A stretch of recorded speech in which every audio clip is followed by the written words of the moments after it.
Today on HPC's Let's Wrap. I don't look at my life as if I have hemophilia. I think it's one thing to be able to sympathize with someone, but when you can empathize because you've been there, I think that's a whole nother level. I don't let hemophilia control me. I just it's just part of my schedule. That's all I look at it as. Like, hey, you wake up and drink your coffee. Hey, I wake up and take my medicine. HPC's Andrea Bridges and her son Aiden share their journey with hemophilia. Aiden was diagnosed at just a few days old, but she was determined for him to lead an active, normal life. Now at 16, he's done just that and credits his mom with helping him do that, including teaching him independence and responsibility. Joining us today on HPC's Let's Wrap is Andrea and her 16-year-old son, Aiden. And we want to thank you so much for joining us from Charlotte today. How are you guys doing? We're great. Thanks for having us. Hey, how's it going? My name's Aiden. So I want to go back. Aiden, you're 16, is that right? Yeah, that's correct. So I want to go back to, Andrea, as a mother, when your son was first diagnosed, was that pretty soon after birth? What was that experience like? Can you take us back to that time? Sure. So Aiden was diagnosed when he was 3 days old. He had a lot of bleeding from his circumcision. And I have no family history of any bleeding disorders. So we didn't really know what was going on. And the doctors didn't really know. Then after a few days, they did a lot of testing and they told us he had hemophilia. And I didn't even know how to spell it. What is that? Can you tell me, do I have to bubble wrap my child? Is he going to be okay? Is he going to be normal? Luckily, the hospital he was at also happened to be a hemophilia treatment center.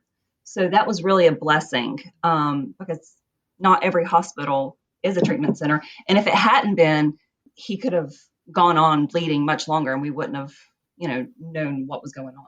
Well, and we've talked with, different families over the course of the podcast, which has been going for about 2 years. And in a lot of cases, it's hereditary and family members know this is potential. But it sounds like for you did not have any idea. No, we've tried to do some family history and research and tried to go back as far as we could to find if there were any family members with the bleeding disorder. And we really can't find anyone. I was tested, so I am a carrier. So we do know that. So when that diagnosis happens and, you start to raise your child, do you have any advice looking back over, what you've learned the last 16 years, if a new parent, discovers this with their own child?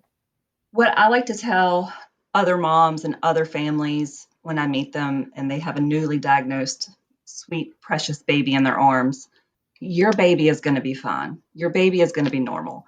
You may read a lot of things that have happened in history in the past with the hemophilia community and how treatment maybe wasn't safe or there was a lot of hospital stays. But treatment is very different now. Your baby's going to have a normal life. Aiden, your mom said that she thought she might have to wrap you in bubble wrap. And I'm looking at you right now via video, and you're not wrapped in bubble wrap. Talk a little bit about, this is the only life that you've known. Can you talk about just how it's shaped you, how you've grown and how you've been able to, I guess, do a lot of things. And like your mom was talking about how treatment has changed and enabled patients to, live pretty normal lives. I laugh at it now, but back earlier in the hemophilia community, it wasn't really a joke because that was the sad reality of it. But honestly, I live a pretty normal life because I take my factor, which I'm really grateful for in a way. I ride dirt bikes, play baseball, wrestle with my friends, play basketball outside. I mean, I'm grateful for that we have the treatments that we do today. Yeah, definitely. It's not something, to laugh about at all. But I know that's what a lot of people think. There's still even some, I think, misconceptions about, what people can do nowadays. But obviously, there have been a lot of advancements to enable this. And HPC has been a big part of that. How were you both first introduced to HPC? We met Tim Andrews at a meeting in North Carolina, and Aiden was probably 4 or 5 at the time. Tim really connected with Aiden. He talked to him about camp. Aiden wasn't old enough to go to camp yet. He told him about camp, and he gave him a compass that we still have to this day. And Tim pulled up his pant legs and showed Aiden his knees. And Tim told Aiden how important it was that he takes his factor, and so that his knees won't be like Tim's, and he can do all these normal things that boys do. And I was part of the conversation, but it was really between Tim and Aiden, and that really touched me. And we should note, for those who haven't met Tim Andrews, he's been a guest on the podcast, but he is a director of business development, but has worked with HPC for probably 2 decades, and met a lot of patients and families, just like both of you. Aiden, I know you probably don't remember that conversation, but obviously it's had, an impact on you. Do you have a kind of a motto or something? You said you do all these outdoor activities and are very active. Do you have kind of a personal motto? I just kind of say, like, what is hemophilia? Or just live your life, or honestly, just do what you want as long as you're being safe to an extent. I said that earlier, like, what is hemophilia? Because, like, I don't look at my life as if I have hemophilia. Like, I didn't actually have to experience all the bad stuff like Tim Andrews and people in the earlier generations did. That's why it's not really, in my eyes, like hemophilia like they had.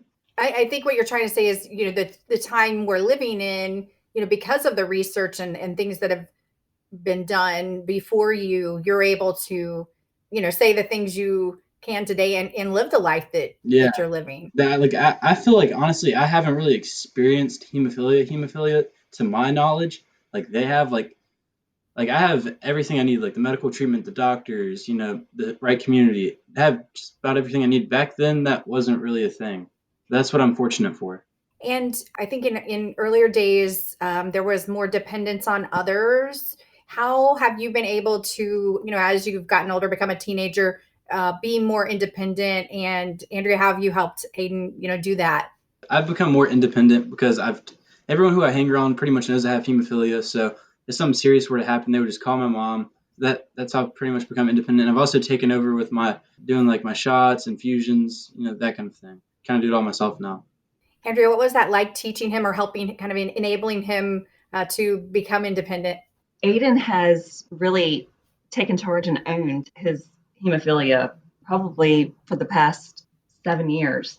Aiden had a port until he was about 7.5.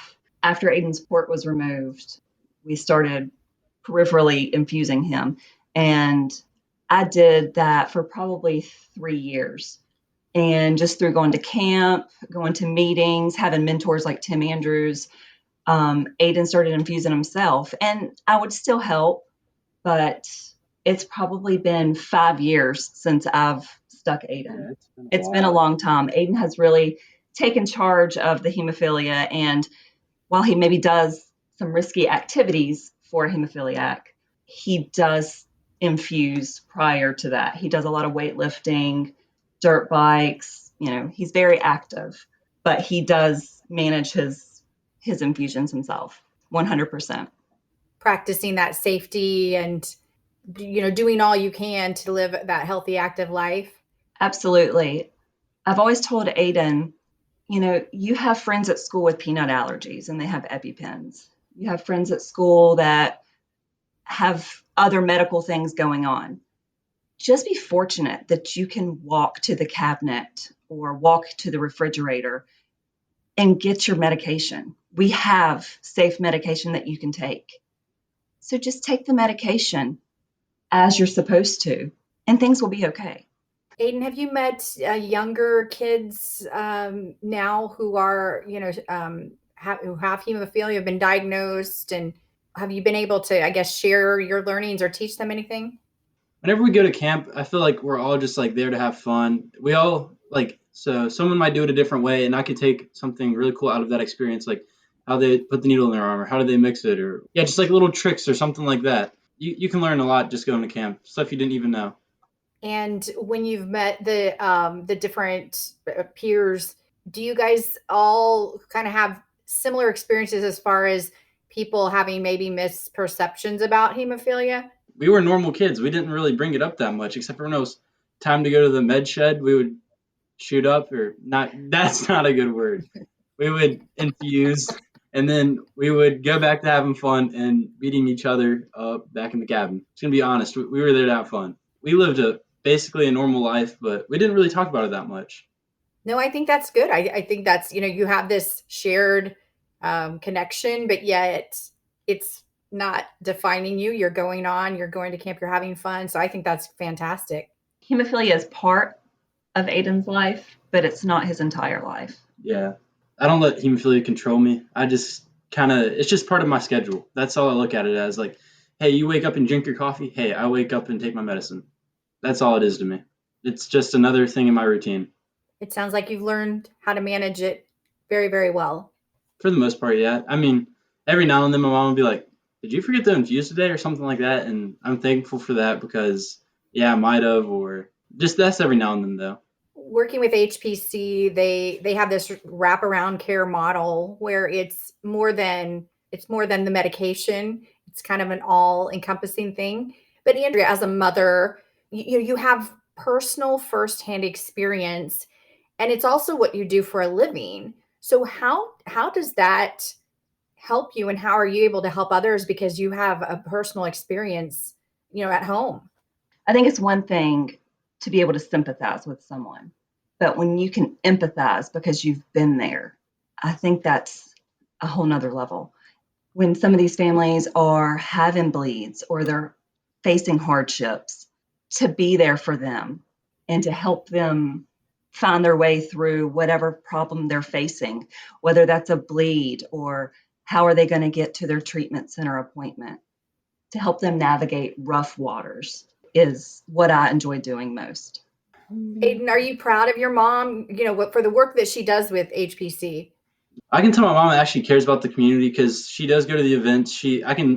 I'll be at an event every now and then, and I'll see her connecting with someone or actually like giving them advice. Like there's something that's happened with me and her, like with bleeds or just tips and tricks. When you both see the progress that's been made, Andrea, probably even in the last 10 years, I'm sure with your work with HPC, the advancements and the research being done, what's your hope, looking forward for those who are diagnosed with hemophilia? My hope is that there's a cure, but for right now, I'm just so thankful that we have safe medication that's available so that my son and others can live a normal life. Fun fact, I married a man that works for a pharmaceutical company in the hemophilia industry, and he has mild hemophilia. So that's Aiden's bonus dad. So because he has mild hemophilia, he doesn't really infuse a whole lot very frequently. He's not a real hemophiliac. He is a real hemophiliac. But because he doesn't infuse really frequently, he's not really good at doing it. So Aiden will infuse him. But no, that's amazing. Just helping and sharing your knowledge and, what you've learned and what you've been able to do. Well, it's a really interesting dynamic between the two of them because Aiden has severe hemophilia and he's mild. So as you heard Aiden say, he doesn't really have hemophilia. He's just mild, and then they'll give each other crap back and forth. But honestly, that's something they can kind of bond together on. So. No, I can understand that. We've talked with one family. They had 3 sons and 2 had hemophilia and the other one didn't. And the 2 with hemophilia had this bond because of the shared experience that they had. So Aiden, what is next for you and your future? Can you talk about your hopes and dreams after high school? Well, what I would like to do once I graduate high school, I'm a junior this year, so I have one more year, and next year is my senior year. Once I graduate my senior year, I'd like to go do welding school and then do pipeline welding, and then be able to save up enough money to get into a little bit of investing, buy houses, sell the houses, stuff like that. I mean, I haven't really thought about it that much, but welding is what I want to do so far. I like to work with my hands. I can't really do a 9 to 5. That's a good field. There's a lot of opportunity. Yeah. No, well, you've got plenty of time to figure it out. It might not be the safest profession, I guess you could say, for a hemophiliac, but I feel like as long as I take my medication and I'm aware of what I'm doing and my surroundings and my coworkers, they know what I have, then I feel like it will be fairly safe if you take the right precautions. Andrew, what advice have you given Aiden as he sort of looks to his future? My advice to Aiden has been find something that you enjoy doing, whether that's a trade, whether that's going to school and getting a degree in something, because this is what you're going to be doing for the rest of your life. So you want to enjoy what you're doing, just like I do. Is there anything, Aiden, I haven't asked you that you'd like to share that you've, learned or experienced? I would really just like to emphasize to hemophiliacs or someone who just got diagnosed or relative, family member, friend is don't treat them differently. Don't feel bad for them. It's not the end of the world. Just treat it as another thing in your schedule you got to do and just live your life, have fun, take your medication, be safe, know who's around you, know what you're doing. Because I live with hemophilia, I know I have to take the precautions to, let's say, drive. I need my medical alert bracelet. I need to wear my seatbelt. I need to be able to have all my documentation up in my visor. That way, if I ever get in a wreck, they can just look up there and on my wrist, and I'll be safe. And along with dirt bikes, they're not risk to reward. They're not that safe, but I do everything the right way, and you'll be okay. Aiden, one thing I was listening to you talk about, and I think you became responsible probably at a younger age or learned responsibility at a younger age because of having to take care of yourself. Would you say that's an accurate statement? I wouldn't say I had to take care of myself, but I would just have to look out for myself whenever I was hanging out with my friends whenever I was younger, like 6, 7, right around on the bikes. I would definitely have to be careful of what I was doing. And let's say my friends were going to go jump off of a hill on their bikes. I'd be like, no, I'm not going to do that. Because if something were to happen, you never know. It could be potentially bad. And I don't really want that. Yes, it has helped me mature a lot and better decision making skills. And I do thank my mom for raising me the correct way with hemophilia and not making me scared of it, which I do appreciate because I know there's probably people out there that are afraid of hemophilia. And one piece of advice I would give them is don't let it control you. Because in my day to day life, I don't think about hemophilia. It's not even there. I just take my medication, go on about my day. I'm not driving in my car. Oh, I have hemophilia. Today sucks. No, no, that's not a thing. And Andrea, how proud are you of the way he's approached it? And talking about he does some of these things that may be potentially more dangerous, but he still takes those precautions. So as a mom, how do you kind of navigate all that? I'm extremely proud of the way Aiden has taken ownership of his hemophilia and his infusions. And I think maybe he has matured a little faster in certain aspects than maybe some of his peers. I know that when we've gone to the treatment center, I've always had him speak to his doctors instead of me speaking for him. And I've always encouraged him to go to camps and meetings just to meet others and to seek out education that he needs. I think because of all that, he has maybe a healthy fear of his hemophilia. He knows that there are risks with any activity he does, but there's risks for folks without hemophilia as well. I think Aiden realizes because he has met others in the community that did not have access to care or access to medications. I think Aiden understands the importance of taking his medication and the importance of taking safety precautions when doing certain activities. Is there anything else either one of you would like to add? At the end of the day, we've raised Aiden to just look at this as one more thing in his routine. Some folks have asthma, some have cancer. This is just one thing that he deals with. We've raised Aiden to not look at hemophilia as being limiting. Yeah, I'm not gonna lie, hemophilia is really not that bad. I mean, it probably was back in the day, and I'm thankful I didn't have to experience that. But I'm saying this as a kid in 2022 with like all the advancements in the technology and the medication. I feel like hemophilia really isn't even that bad. Definitely, and a lot of people who came before you helped get it to this point. Yeah. That's why I'm very grateful for the previous hemophiliacs and everything that they've gone through. That I have a lot of respect towards them because that takes a lot. Well, definitely, and to have a family that has helped you get there too, to support. and help show you the way. Yeah. Well, we want to thank you both for joining us on Let's Wrap today. Thank you for sharing your story. Thank you for having us. You've been listening to HPC's Let's Wrap, a podcast by HPC Specialty Infusion for patients and providers.